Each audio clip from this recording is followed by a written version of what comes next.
Hello, it's Bernie Wall here, and I have another topic for you today, and it's quite an interesting one, and it's one that I debate a lot with students, and it's called, is IELTS an unfair test?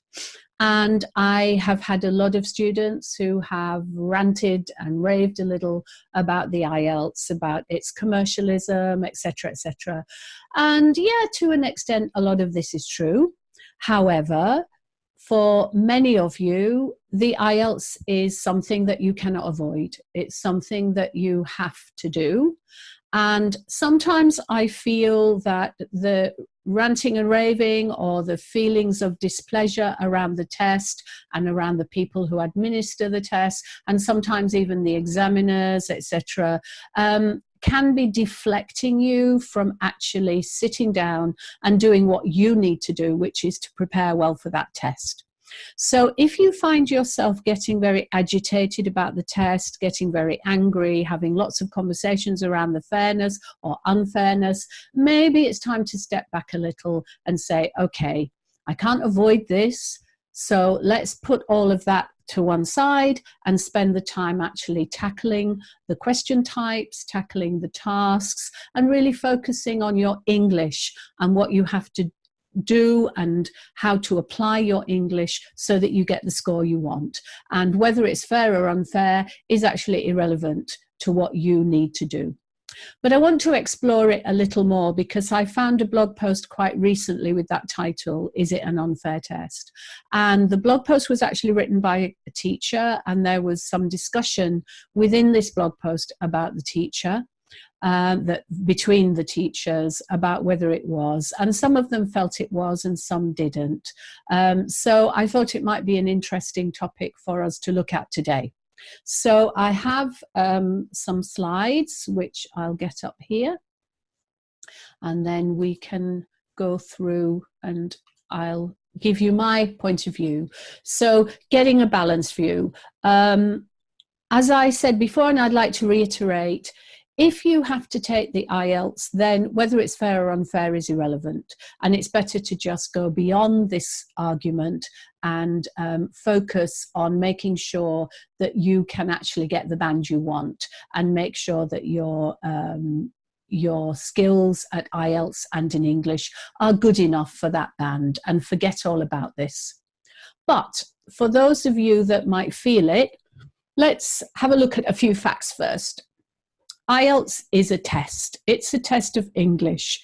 It doesn't have any emotion. It doesn't have any purpose except to test your English and give to the people who need this score the results of your English. In my experience, it is quite accurate, I would say. The score that you have to achieve has actually got nothing to do with IELTS. IELTS just set the test, and the test is graded from 0 to 9, and you will fall somewhere within that when you get your result. But the score that you're required to achieve is set by an external body. So that could be the university, it could be an immigration organization, it could be a company that you want to go and work for, but please remember that the scores are not set by IELTS or by Cambridge or by anybody else. They are set externally. So if you have a beef about the score you have to get, then that should be more directed at the person who's told you to get that score rather than the exam itself. Okay, I find that it is generally fairly accurate.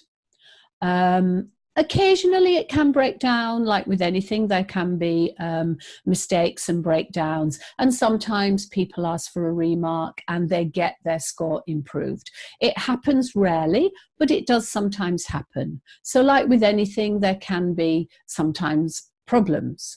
But generally speaking, when I see results, and generally when I speak to students, I ask them first to give me their results and give me a little bit of information about their IELTS. And then when I start working with them, I find that the results they've received actually reflect pretty much where their English is. So personally, and I've been working with IELTS for over 20 years, and I was also an examiner for a few years, I have found it by and large pretty accurate. And if it's compared with other exams of the same caliber and the same level, like TOEFL or like Pearson or like Cambridge Advanced, if a student takes all of those, they'll pretty much come out with the same result across the board, which further proves its accuracy. Okay, here are a few more things. So it does mostly tell you the truth about your English level. As I say, there are maybe a few breakdowns, but generally you can trust it to tell you how your English was on that day. Remember, you may have much better English on another day, but everything depends on how you perform on that day. So if you're having a bad day, that may give you a score that's lower, but the examiners can only test what happens within that period that you take the exam. So it tells you the truth about your English level on that day for those tasks. Now, whether that reflects your level generally or not depends on whether you had an off day or not. But it does give you some good information. It's not pleasant. Tests are not pleasant generally. There are very few people who enjoy taking tests, but they have a purpose and a function. And like all tests that you take in your life, whether that be an academic test or a driving test or some other sort of test, it's not the most pleasant of experiences, and it's something that we just have to put up with and go through for the purpose for which it's designed. Remember, you can't fail at IELTS unless you don't show up. So everybody will get something, and it's not actually there as a pass or fail. So if you're asked for band 7, and remember the 7 will not come from IELTS, it will come from outside, and you get 6, you haven't failed. You've just not quite got the score that you've been required to get. And that means there are more steps to take in your English. So the only people who get 0 are people who don't show up. Usually if you show up to the test, you will get a band, and the band tells you how many more steps you need to take to get the score that you're required to have. So in the final analysis, is it unfair?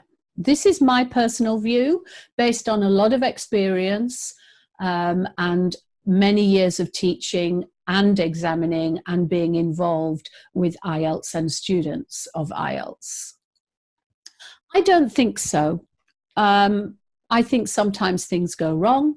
I think sometimes mistakes may be made, but I think in most cases it isn't unfair, and it does reflect exactly what happened during that exam time. I think, and this goes back to the video that I did, the last one, about being prepared for your exam. I think students quite often do not give themselves the best chance of getting their band because, and this may apply to you or not, but quite often I think students are not well prepared and they are not ready and they rush into the exam too quickly. And that can sometimes have a negative effect. And where students repeat that behavior, then, you know, if you're taking the exam over and over and over and not stopping in between exams to prepare yourself well, then you're not giving yourself the best chance. So that's not really the test that's unfair, that's you that's unfair to yourself. So, you know, think about that. If you keep getting the same score and you've taken the exam 10 times, the fault doesn't lie with the test, it lies with your preparation. So you need to do something about that.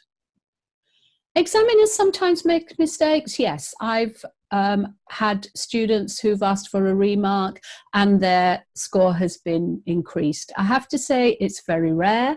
It's very rare it happens, and it's very rare it gets increased, but sometimes it is. Examiners are human, and sometimes they may not quite give you a high enough score, and sometimes they may give you a higher score than you actually deserve by the same token.